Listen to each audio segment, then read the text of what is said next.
স্কেচআপে কিভাবে একটি অবজেক্টকে round shape করা যায় চলুন দেখি। অনেক সময় আমাদের এই ধরনের কোনো অবজেক্টকে কর্নারটা রাউন্ড শেপ করার প্রয়োজন হয়। সো এটা কিন্তু এমনিতে করা খুবই ডিফিকাল্ট। এই প্লাগইনসটা আমরা ইউজ করব, এটার নাম হচ্ছে বেভেল। সো এটা দিয়ে কিন্তু আমরা খুব ইজিলি এক ক্লিকেই খুব ভালোভাবে এটাকে রাউন্ড শেপ করে ফেলতে পারবো। ওকে, এর জন্য যা করতে হবে, যেই অবজেক্টটা আপনি রাউন্ড শেপ করতে যাচ্ছেন সেটিকে ক্লিক করেন।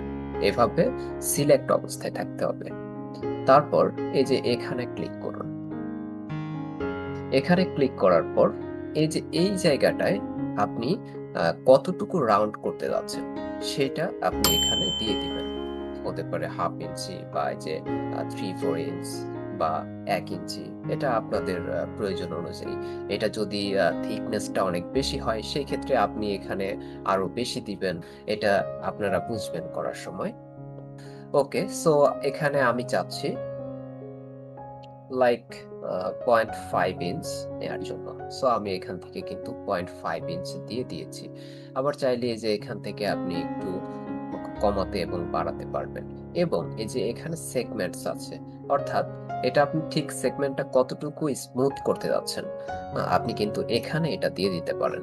সো এখানে লাইক আমি 10 দিচ্ছি। দিয়ে এখন জাস্ট এখানে একটা ক্লিক করলেই দেখেন এটা কিন্তু খুব সুন্দরভাবে রাউন্ড শেপ হয়ে গেছে। লাইক আমি এখানে যদি আরো বাড়াতে চাই সেই ক্ষেত্রে আবার এখানে আসবো। সো এখান থেকে আমি যাচ্ছি আরো একটু স্মুথ করার জন্য। এখান থেকে 0.75,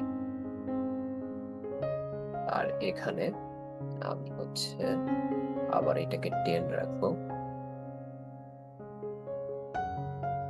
দেখেন এটা কিন্তু আগের তুলনায় আরো একটু স্মুথ হয়ে গেছে।